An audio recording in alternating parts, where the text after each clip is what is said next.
This trial involving the young man, Karmelo Anthony, at the time he was a high school student who has since graduated, and he had the altercation at the track meet with the young man, Austin Metcalf, rest in peace.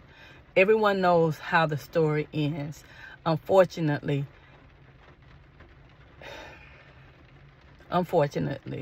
Austin lost his life. And it's so sad because everything boils down when it's a situation that has to do with the opposite race, right? It always boils down that the African American kid is violent. He came in there with the intention to fight or get into some sort of situation. That's why he had the knife. I can't explain why he had the knife on him. I just don't know. However, having a knife itself is not criminal. However, having it on school grounds is a policy violation. But the law trumps policy. Now, for some reason, it seems to me that the way it's going right now, this young man is climbing an uphill battle. For one, with the jury being what it is, I am praying that these people can keep an open mind and evaluate this, because me, as a person that has lost a child, it's a sad situation for both families. I'm looking way beyond the color, the race. It's just a sad situation because no one wants to lose a child at no age. So it's a very sad situation for the Metcalfs, but it's also a bad situation and sad situation as well for the Anthony family, because they have their young child, someone that you can't protect, that is sitting in front of you, and his life lies in the hand of these people who don't know his true character. They only know what's being presented to them. You understand what I'm saying? Hindsight is 2020. I'm sure if this young man, either one of them, could relive that day, they would have done things so much differently, because the mind of a 17-year-old does not operate at the same level and caliber as an adult. You have some adults who make decisions that are completely out of order. We as African Americans have lost a lot of our children to violence.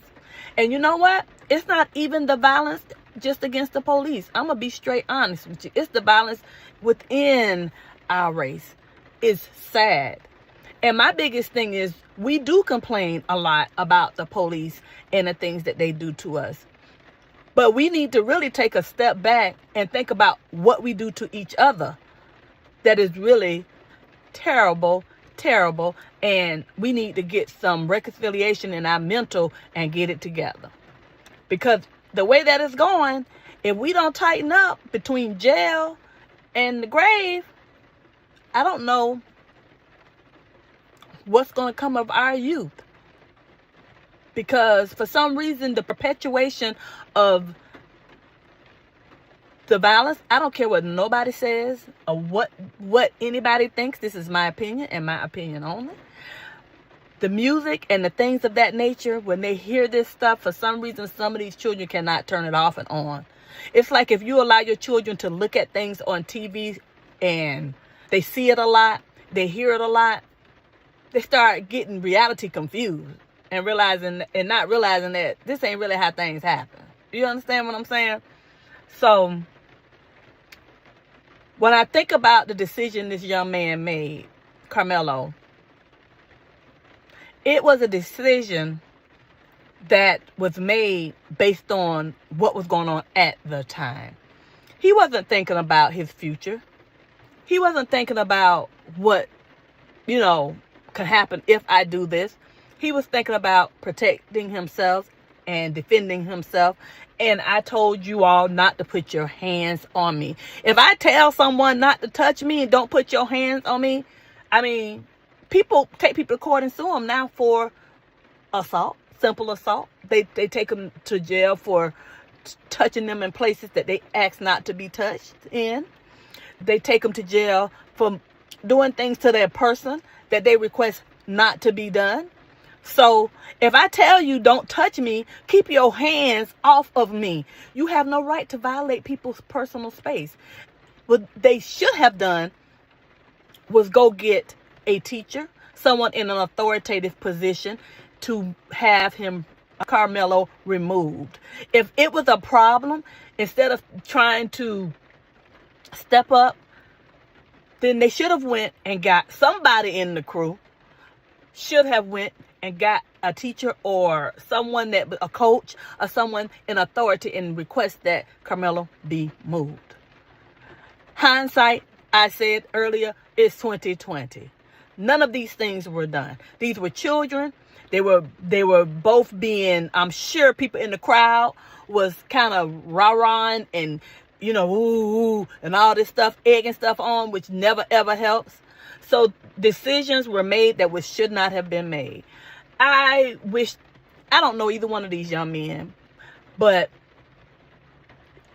I don't wish bad luck or anything like this on anybody.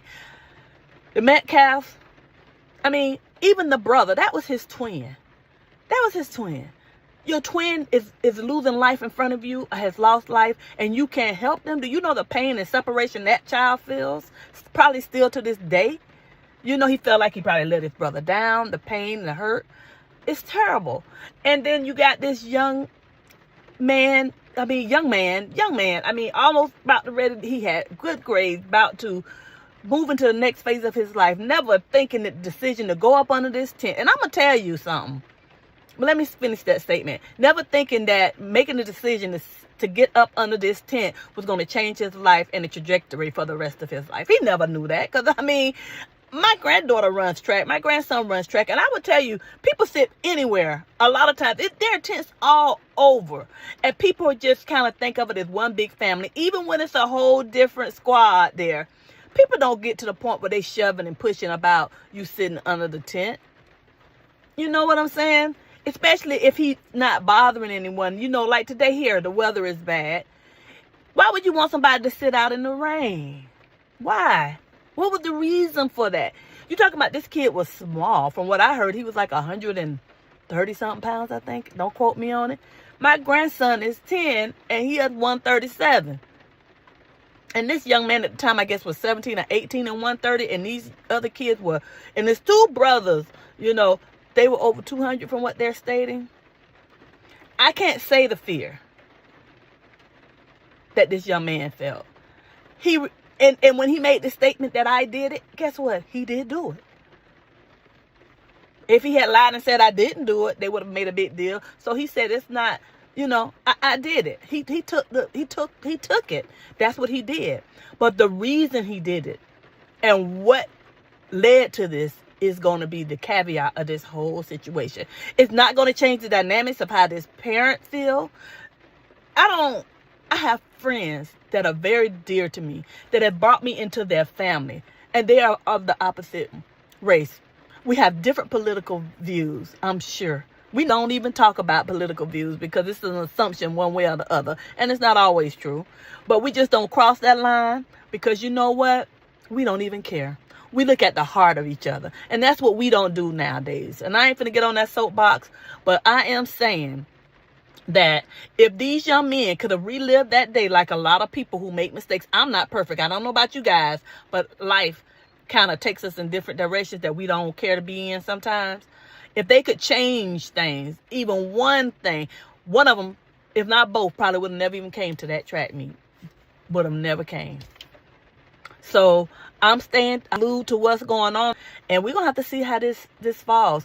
And when I tell you, when I think about the Trayvon Martins of the world, this young man, that child or whatever, just, you know, took him down, when he was running away from the store, and then they say the alternate jurors are Asian, and pretty much the main jurors, the 12, are it's not a jury of his peers.